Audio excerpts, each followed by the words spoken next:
श्रीविद्यां जगतां धात्रीं सर्गस्थितिलयेश्वरीं नमामि ललितां नित्यां महात्रिपुरसुन्दरीं।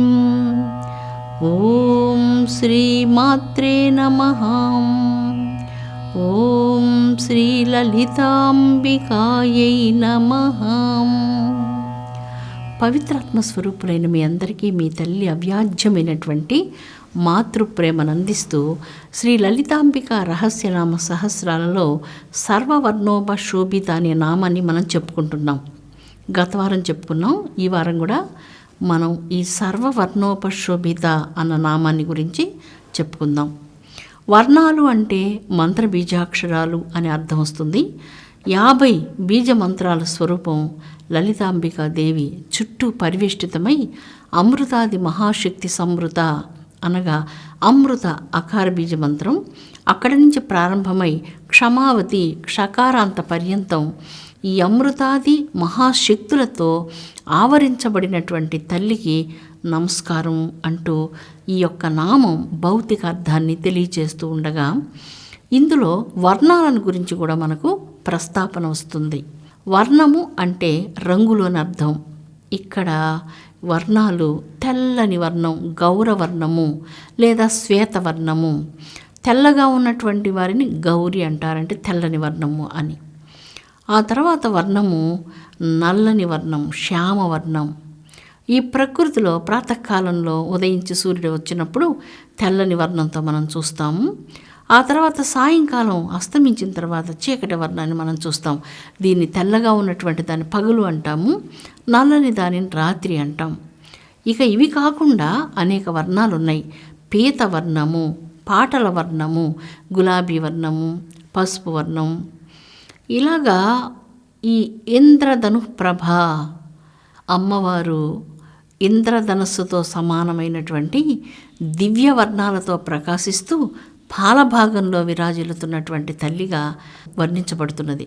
ఇంద్రధనస్సులో ఉన్న వర్ణాలన్నీ చూస్తే ఇదే వర్ణాలు మన శరీరంలో ఉన్నాయి. అంటే మూలాధార కమలం చాలా ఎర్రని కమలం.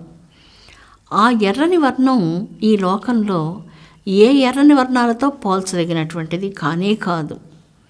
ఆ తర్వాత స్వాదిష్టాన కమలం చాలా లేత వర్ణంతో అంటే ఒక ఆరెంజ్ వర్ణంతో ప్రకాశించేదని చెప్పుకోవచ్చు. మంచి కమలాపండు వర్ణంతో ప్రకాశించేటువంటిది అని వస్తుంది. కమలాపండు వర్ణంలో మరలా ముదురుగా ఉన్నటువంటి సింధూర వర్ణంతో సమానమైనటువంటిది. మణిపూర చక్రంలో ఉన్నటువంటి వర్ణము బంగారపు పసుపు వర్ణం కలిగింది. అంటే మామిడి పండు లోపల వర్ణం ఎలాగా ఉంటుందో అలాంటి వర్ణం. అది చాలా అందమైనటువంటి వర్ణం. ఆ తర్వాత హృదయ చక్రం దగ్గర వచ్చేటువంటి వర్ణం ఆకుపచ్చని వర్ణం. చాలా ఆకుపచ్చలు ఉన్నాయి. ఎన్నో రకాలైనటువంటి ఆకుపచ్చ వర్ణాలు ఉన్నాయి. ఈ హృదయ చక్రం యొక్క వర్ణం వర్ణించడానికి తరం కానటువంటిది. మానసరోవరంలో మనం వెళ్ళి చూచినప్పుడు ఆ మానసరోవర జలాలు కొన్ని సందర్భాల్లో ఆకుపచ్చ వర్ణంతో కనిపిస్తుంటాయి.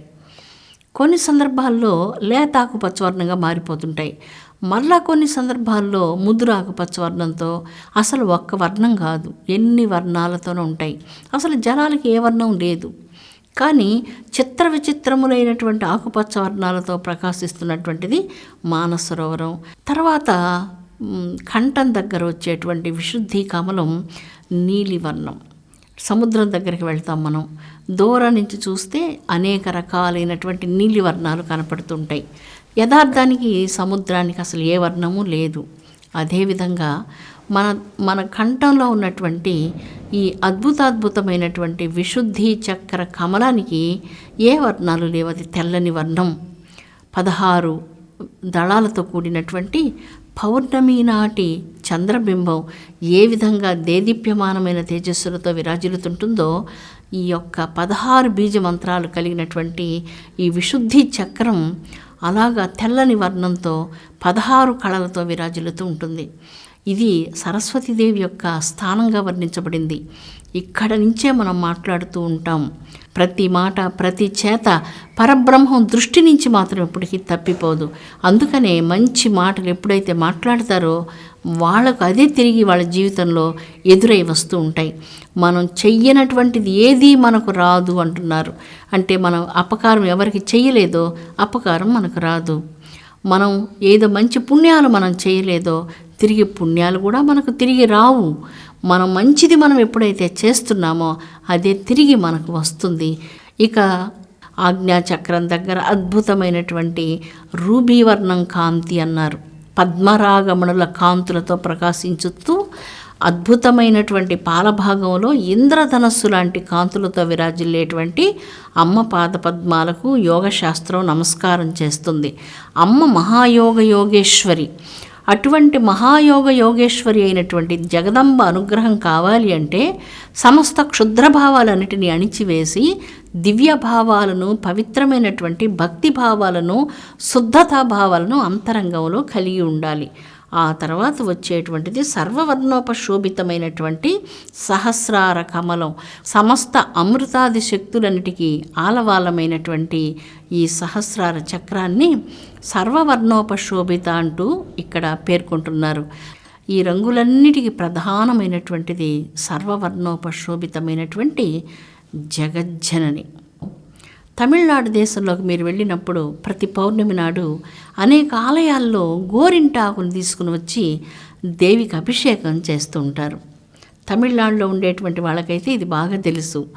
గోరింటాకును తీసుకొని వచ్చి అమ్మవారి విగ్రహానికి కానీ శ్రీచక్రానికి కానీ అభిషేకం చేస్తారు. అభిషేకం పూర్తయిన తర్వాత ఈ ఆకులన్నిటినీ తిరిగి సేకరించి వాటన్నిటిని ప్రసాదంగా ఆ భక్తులకు తిరిగి ఇచ్చేస్తారు. ఈ ప్రసాదంగా తీసుకున్నటువంటి గోరింటాకుల్ని కన్యకలకు, అంటే పెళ్లి కాకుండా ఉండేటువంటి బాలికలకు ప్రసాదంగా పంచిపెడతారు. వాళ్ళు ఆ గోరింటాకును పెట్టుకున్నప్పుడు చేతులంతా కూడా ఎర్రని వర్ణంతో చాలా శోభాయమానంగా మంచి ఆరోగ్యాన్ని కలిగిస్తుంది. ఈ గోరింటాకు శరీరంలో ఉన్నటువంటి వేడినంతా తగ్గించి చేతులకు ఎప్పుడు కూడా ఏ విధమైనటువంటి అనారోగ్యాలు రాకుండా కాపాడుతుంది. ఈ వర్ణం చాలా అద్భుతమైనటువంటి వర్ణం. ఇది ఒక అద్భుతమైనటువంటి స్వాదిష్టాన చక్రానికి సంబంధించినటువంటి వర్ణం. ఇలాంటి గోరింటాకు చేతులతో అమ్మవారి పూజ ఎవరైతే చేస్తారో వాళ్లకు తల్లి సకల శుభాలు ప్రసాదిస్తుంది. అందుకనే గోరింటాకులతో అభిషేకం చేసేది మనం తమిళనాడులో చూస్తాం. అమ్మవారికి ఇంకెక్కడ ఇలాంటి అభిషేకం జరగదు. ఆకులన్నీ సేకరించి తీసుకొని వచ్చి ఒక బుట్ట నిండా తీసుకొని వచ్చి అమ్మవారికి అభిషేకం చేసి అందరికీ పంచిపెడతారు. ప్రాతకాలంలో సూర్యోదయం మనం చూస్తే ఆ సూర్యునిలో ఎన్ని వర్ణాలు ఉంటాయో అది మన జీవనానికి ఒక అద్భుతమైనటువంటి ఉదయం. ఆ జీవన సంగీతాన్ని నేర్పించేటువంటిది సూర్యోదయం. ప్రాతకాలం ఎప్పుడెప్పుడు వస్తుందా, మనం సూర్యుని కోసం ప్రతిరోజు ఎదురు చూడాలి అని అంటూ వేదం చెప్తుంది. సూర్యోదయానికి ముందే ఎవరైతే గాయత్రి మంత్రోపాసన చేసుకుంటూ సూర్యోదయం కోసం నిరీక్షిస్తూ ఉండి ఆ బంగారపు కాంతులతో తళతళ మెరుస్తూ సూర్య ఉదయం కాగానే ఎవరు అర్ఘ్యప్రదానం చేస్తారో వారి శరీరం సూర్యకాంతి సదృశ్యంగా తేజస్సుతో ప్రకాశిస్తుంది. అంతరంగంలో షట్చక్రాలన్నీ కూడా జేగీయమానమైనటువంటి కాంతితో విరాజిల్లుతాయి. జీవితం చాలా శోభస్కరమవుతుందంటూ ఈ సూర్య ఉపనిషత్తు ప్రాతకాలంలో చేసినటువంటి సూర్య వందనం వలన వైకుంఠలోక ప్రాప్తి కలుగుతుంది, చతుర్వేద పారాయణ ఫలితం లభిస్తుంది, ఎక్కడంటే అక్కడ భోంచేసినందువలన కలిగేటువంటి పాతకాలు నశిస్తున్నాయి. ఇలాంటివన్నీ కూడా అక్కడ చెప్పబడుతుంది. పతిత సంభాషణాత్ పూతో భవతి. ఎక్కడంటే అక్కడ కూర్చొని ఎలాంటి వాళ్ళతో మాటలు, వాళ్ళు ఒకటి మాట్లాడితే ఎవరో ఒకటి మాట్లాడి, ఇదంతా ఈ సంభాషణ వల్ల అంతరంగం చెదిరిపోతుంది. అందుకని చాలా జాగ్రత్తగా జీవనాన్ని గడిపే దానికోసం చాలా మంచి జీవన విధానాన్ని మనకు ప్రసాదించింది. ఆ హార్మోని అంతా ఈరోజు మన జీవితాల్లో పోగొట్టుకునేసాం. హాస, మోద, సంతోష ప్రసంగాలు మృగ్యమైపోయాయి. ముఖం నల్లగా పెట్టుకొని చిటంపటలాడుతూ ఎవరితో పలకకుండా, ఎవరితో మాట్లాడకుండా అటు గోడ వంకకు ముఖం తిప్పుకొని వెళ్ళిపోతూ, ఇటు గోడ వంకకు ముఖం తిప్పుకొని వెళ్ళిపోతూ అట్లాంటి జీవన విధానం వచ్చేసింది. ఎవరు నవ్వుకుంటూ మాట్లాడేది తగ్గిపోయి ఉన్నారు, లేరని చెప్పలేము. అలా ఉంటే బాగుంటుంది. అందరూ నవ్వుకుంటూ సంతోషంగా మాట్లాడుకుంటుంటే బాగుంటుంది. అందరూ సంతోషంగా ఉండే సమాజాన్ని వేదమాత కోరుకునింది. ఆవిడ చాలా సౌమనస్యంతో కోరుకుంది. అందుకని చాలా మంత్రాలు, వేద మంత్రాలన్నీ మనం చూస్తూ ఉంటే ఎలాంటి ఋగ్వేదీయ సమాజం చాలా అద్భుతమైన సమాజం. ఆ సమాజంలో అందరూ ఆరోగ్యంగా ఉండాలని, చాలా ఆరోగ్యవంతమైన కొడుకు పుట్టాలని, అలాంటి కొడుకు సమాజంలో సభల్లో అందరిలో గౌరవం పొందాలని, కీర్తి పొందాలని, ఆ కొడుకు కీర్తి ప్రతిష్టలు కలిగినటువంటి ఆరోగ్యవంతుడైన వాడై సమాజానికి ఒక స్తంభంలాగా నిలబడాలంటూ ఇట్లాంటి మంత్రాలన్నీ కనపడుతున్నాయి. కొడుకంటూ పుడితే మనల్ని కన్నీళ్ళు పెట్టించే కొడుకు కాకుండా, మనల్ని బజారులో నిలబెట్టి అవమానం చేయించేటువంటి బిడ్డలు కాకుండా, ఆ తల్లిదండ్రులు గుండెలు పొంగిపోయేటువంటి గౌరవాన్ని తెచ్చే బిడ్డలు కావాలంటూ వేదాల్లో కొన్ని మంత్రాలు భగవంతుని ప్రార్థన చేస్తూ అలాంటి ప్రార్థనలు ఇచ్చాయి. ఇట్లాంటి బిడ్డలు కావాలి అని చెప్పి ప్రార్థనలు ఇచ్చాయి. ఆర్జవం కలిగినటువంటి కొడుకులు కావాలంటూ వేదం కోరింది. ఆర్జవము అంటే ఏంటి? ఆర్జవం అనేది పెద్ద మాట, చాలా పెద్ద మాటది. దానికి ఒక దృష్టాంతం మనం చెప్పుకోవాలి. ఆర్జవము అనే మాటకు అది చాలా అద్భుతమైనటువంటి మాట. ఒకసారి పాండవులందరూ విరాట్ రాజు గారి కొలువులో మారు వేషాల్లో ఉన్నారు. భారతం తెలిసిన మీకు అందరికీ తెలిసి కథ. అర్జునుడు విరాట్ రాజు కొలువులో ఉత్తరకు నాట్యం నేర్పిస్తున్నారు. ఆ నాట్యం నేర్పించి ఉత్తర గోగ్రహణం జరిగింది. ఆ ఉత్తర గోగ్రహణంలో అర్జునుడు వెళ్ళి ఆ సైన్యాలంతటిని తరిమి కొట్టి వారి గోవులన్నిటిని కూడా రక్షించారు. ఇందుకు విరాట్ రాజు చాలా సంతోషపడి, ఇలాగ రక్షించినటువంటి వ్యక్తి నాట్యం నేర్పించేటువంటి ఒక బృహన్నల కాదు, పంచపాండవులలో ఒకడైనటువంటి అర్జునుడు అని తెలిసి పరమానంద భరితుడయ్యాడు. వెంటనే విరాట్ రాజు గారు అర్జునుడిని ఒక కోరిక కోరారు. మా ఉత్తరను స్వీకరించి మమ్మల్ని ధన్యులుగా చేయండి అని కోరారు. వెంటనే అర్జునుడు ఏం చెప్పారంటే, మహారాజా, మీ యొక్క అభిమానానికి మేము చాలా ధన్యవాదాలు తెలియజేసుకుంటున్నాం. మీ అభిమానాన్ని మేము చాలా మాటలతో చెప్పలేము. మీరు ఇంతవరకు మమ్మల్ని అందరినీ చాలా బాగా చూశారు. మాకు చాలా ధన్యవాదాలు మీకు తెలియజేసుకుంటున్నాము.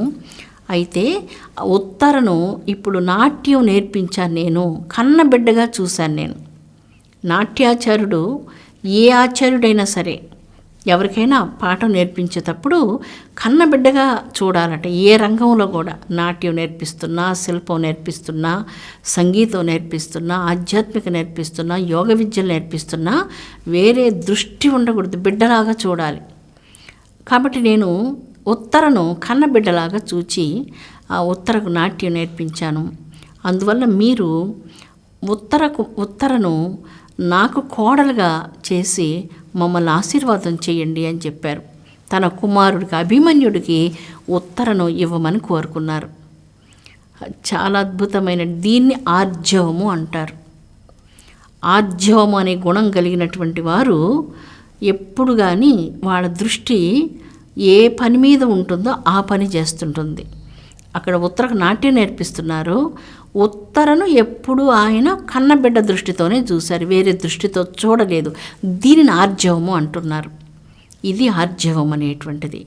ధృతరాష్ట్రుడనే రాజు నేత్రాలు లేనటువంటి మహారాజు, కౌరవ సభలో ఉన్నటువంటి కౌరవుల తండ్రి. ఈ ధృతరాష్ట్రుడు అంటే రాష్ట్రము అంటే శరీరం అని అర్థం వస్తుంది. ఈ సంస్కృత భాషలో చాలా అర్థాలు వస్తాయి. కొన్ని అర్థాలు 8 వస్తాయి, కొన్ని 12 అర్థాలు కూడా వస్తాయి. మనిషి యొక్క పరిపక్వతను అనుసరించి అర్థాలు మనం తీసుకోవాల్సి ఉంటుంది. ఇక్కడ ధృతరాష్ట్రుడు అంటే రాష్ట్రము అంటే శరీరం, ధృత అంటే మనోనిశ్చలం లేనటువంటి వాడు అని అర్థం వస్తుంది.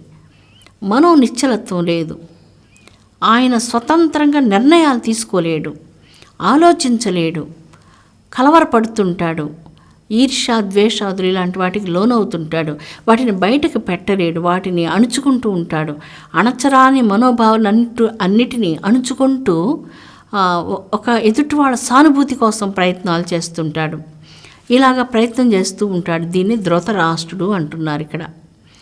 మన శరీరంలో ప్రధానమైనటువంటి 101 నాడులు ఉన్నాయి మన శిరస్సులో. ఇలాగా ఈ ధృతరాష్ట్రుడికి ఎంతమంది పుత్రులు? 101 మంది పిల్లలు, 100 మంది కౌరవులు, దుస్సలు అనేటువంటి ఒక అమ్మాయి కూడా ఉంది. ఈ అణచరానటువంటి మనోభావాలన్నిటినీ మనం భగవంతుని పూజలో సమర్పించేద్దాం, ఆయనకు సమర్పిద్దాం. స్తన్మే మనస్శివ సంకల్పమస్తు అంటూ నా మనస్సు, నా సంకల్పాలు అన్నీ కూడా శివంకరమగునుగాక, అవి శివునికే అర్పితమగునుగాక, అవి భగవంతునికి అర్పితమగునుగాక అంటూ వేదం చెప్తుంది. నేను ఎప్పుడు నా అంతరంగం పరమేశ్వర పాదార్పితమై తన్మే మనస్శివ సంకల్పమస్తు, నా ప్రతి సంకల్పం, నా ప్రతి ఆలోచన అది శివంకరం కావాలి అంటూ వేదం మనకు సౌమనస్యంతో ఆశీర్వాదం చేసింది.